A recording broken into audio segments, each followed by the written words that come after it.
Confirmation de Joseph le samedi 7 juin 2025, veille de la fête de la Pentecôte.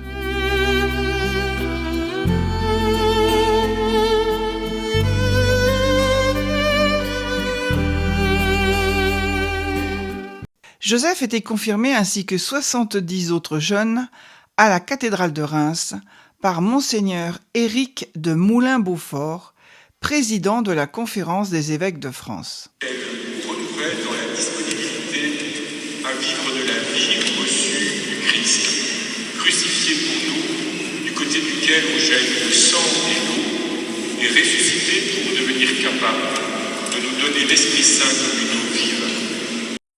Pour l'occasion, Flavie, sa marraine, et Jean-Romain, son parrain, accompagnés de son fils Jacques, sont venus l'entourer. De même que les grands-parents, Mamisa et Daddy, Mamie Jocelyne.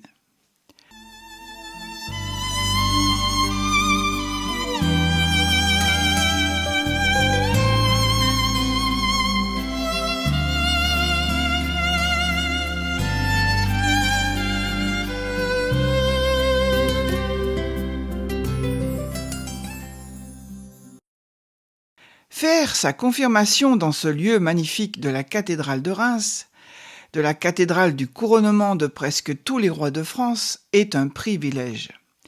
Car ce fut là aussi que le baptême de Clovis par l'évêque Remy eut lieu. C'est donc ici que fut posée la fondation chrétienne de ce qui allait devenir la France. En plus d'avoir été la cathédrale des sacres des rois de France, la cathédrale de Reims est remarquable à plus d'un titre. Elle est la lumineuse, par sa lumière qui révèle bien la présence de celui qui est lumière. Elle est la martyre, car elle fut si souvent la cible d'événements tragiques, incendies, guerres qui la détruisirent presque entièrement. Mais elle ressuscita toujours, et toujours plus belle, même si elle porte encore les marques des attaques meurtrières. De plus, la cathédrale de Reims est dédiée à Notre-Dame. Depuis 15 siècles, l'emplacement des autels successifs se trouve à la même place.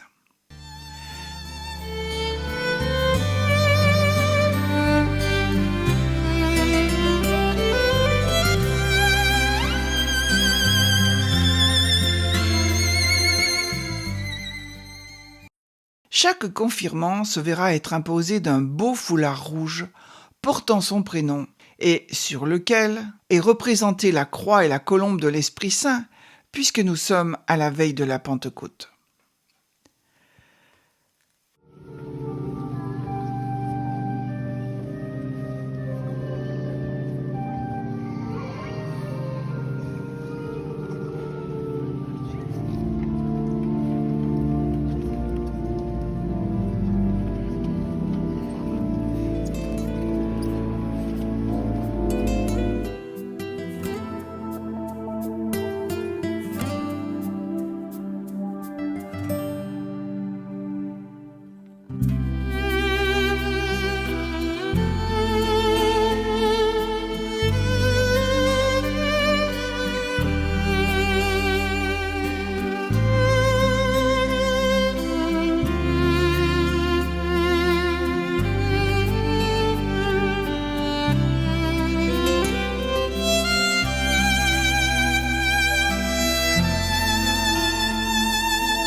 Le repas des 10 convives sera apprécié par tous à la maison, car il était le résultat de la participation de chacun. Le roi de la fête était visiblement heureux, et sa joie était partagée par tous. Évidemment, cet événement joyeux dans ce pays champenois nous fera goûter au breuvage légendaire créé par Dom Pérignon. T'as déjà vu faire, Joseph? Oui, tu n'as pas besoin de le faire en force. Il a déjà fait une fois. Ah, il a déjà fait, bon, ça va, c'est Regarde le chien, regarde, il va voir s'il a quelque chose à gratter. T'as pas une coupe à côté, maman?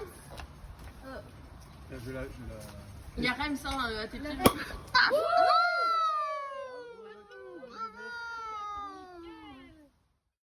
Dom Pérignon, Pierre Pérignon, est né à Saint-Ménéhould en décembre 1638 et il est mort dans l'abbaye Saint-Pierre d'Auvilliers le 14 septembre 1715.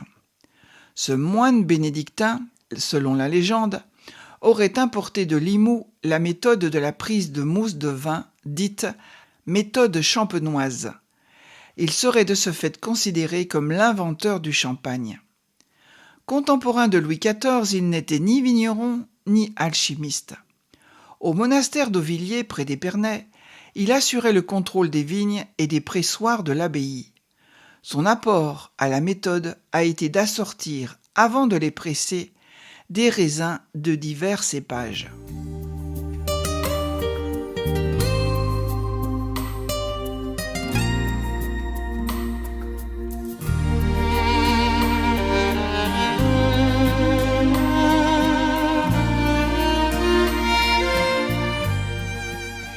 La balade à Auvilliers le lendemain, le jour de la fête de Pentecôte, s'imposait, et nous avons tous été impressionnés par la statue de Dom Pérignon, réalisée avec la bouteille la plus grosse du monde, mais surtout par la beauté des paysages depuis ce qui était le haut village.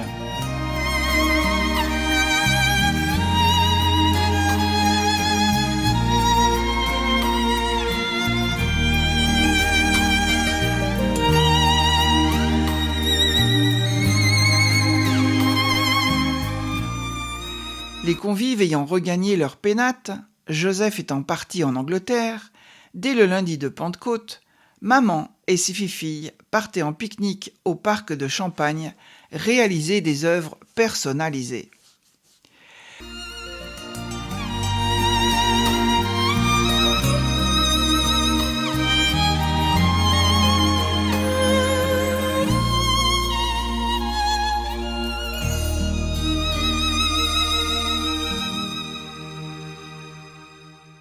Merci Marie qui a permis ces sacrés moments, pour ne pas dire ces moments sacrés.